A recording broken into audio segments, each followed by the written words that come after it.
Factors to be considered while planning performance audit. तो performance audit की planning करते समय में कौन कौन से फैक्टर्स का ध्यान रखना चाहिए।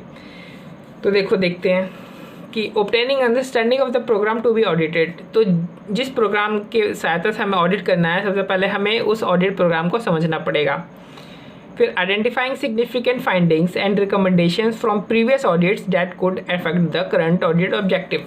तो जो भी प्रीवियस ऑडिट हुए हैं, हमें उसके सिग्निफिकेंट फाइंडिंग्स और उसमें जो रिकमेंडेशन थी उनको आइडेंटिफाई करना पड़ेगा कि प्रीवियस ऑडिट में कौन कौन सी फाइंडिंग थी और क्या क्या रिकमेंडेशन दिया गया था।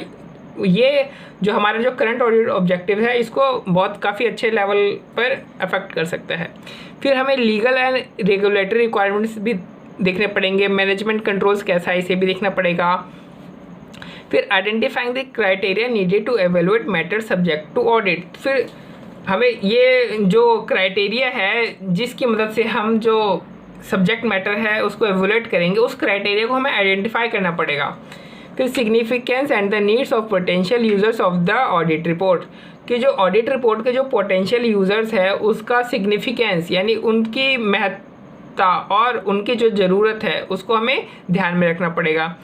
फिर जो potential source of data that could be used as audit evidence and consider the validity and reliability of this data. तो हमें देखना पड़ेगा कि कौन कौन से ऐसे सोर्सेज ऑफ डाटा हैं जिसे हम as an audit evidence use कर सकते हैं, और हमें उस डाटा की रिलायबिलिटी और वैलिडिटी को भी कंसिडर करना चाहिए कि रिलायबल है भी कि नहीं है। फिर ऑडिट करने के लिए हमें प्रॉपर जो सफिशिएंट स्टाफ है और रिसोर्सेज है वो प्रोवाइड किया जाना चाहिए, और जो रिटर्न ऑडिट प्लान है जो उसे हमें प्रिपेयर करना चाहिए। हमें क्या प्रिपेयर करना चाहिए, हमें proper return audit plan prepare करना चाहिए। ऑरल में नहीं चाहिए, हमें रिटर्न में चाहिए होगा, ठीक है। तो इसके लिए भी फैक्टर्स के लिए भी हमने कहानी बना रखी है कि एक EY यानी अर्नस्ट एंड यंग, कैसे बोलते हैं, अर्नेस्ट बोलते हैं जो भी होगा, एक E&Y का ऑडिटर था जो बड़ा एक्सपर्ट था। उसे अंडरस्टैंडिंग थी सभी लॉज एंड रेगुलेशन की। उसे किसकी अंडरस्टैंडिंग थी, लॉज एंड रेगुलेशन की अंडरस्टैंडिंग था। वो लॉज एंड रेगुलेशन में एक्सपर्ट था।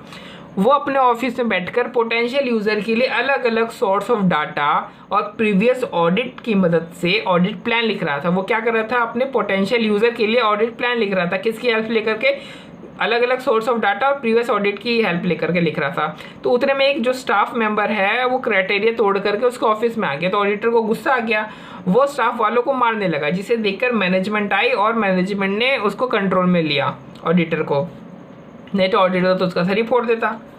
तो आइए हम यहाँ पे देखते हैं कौन कौन से पॉइंट्स हमें मिल गए। सबसे पहला है अंडरस्टैंडिंग, इसको छोड़ देना। सबसे पहला है अंडरस्टैंडिंग। तो obtaining understanding of the programme to be audited, जो प्रोग्राम को आपको जिस प्रोग्राम की सहायता से ऑडिट करना है उसको आपने अंडरस्टैंड करना चाहिए। फिर लॉज एंड रेगुलेशन, इसका मतलब है कि जो लीगल और रेगुलेटरी रिक्वायरमेंट है वो क्या है।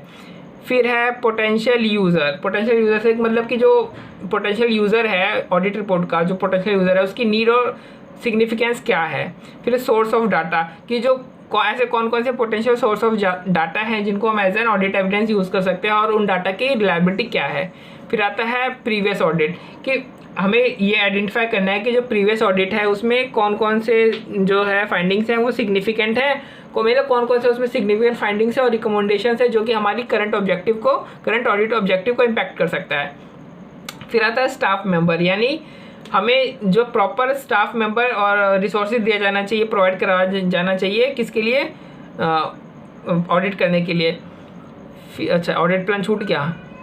तो ऑडिट प्लान, तो इसमें ऑडिट प्लान मतलब हमें प्रॉपर एक रिटर्न ऑडिट प्लान प्रिपेयर करना चाहिए। फिर आता है क्राइटेरिया, कि हमें उस क्राइटेरिया को आइडेंटिफाई करना है जिसकी मदद से हम जो ऑडिट मैटर्स है उसको इवेल्युएट करेंगे। फिर आता है मैनेजमेंट कंट्रोल्स, तो हमें देखना पड़ेगा कि मैनेजमेंट कंट्रोल्स कैसे हैं। तो इस कहानी का कनेक्टर है कि E&Y का ऑडिटर सभी फैक्टर्स को ध्यान में रखकर परफॉर्मेंस ऑडिट के लिए, अपने क्लाइंट के परफॉर्मेंस ऑडिट के लिए प्लान कर रहा था, ऑडिट प्लान बना रहा था इस तरीके से, या फिर प्लानिंग कर रहा था। खैर दोबारा बोलता हूँ, E&Y का ऑडिटर सभी फैक्टर्स को ध्यान में रखकर अपने क्लाइंट के परफॉर्मेंस ऑडिट के लिए प्लानिंग कर रहा था।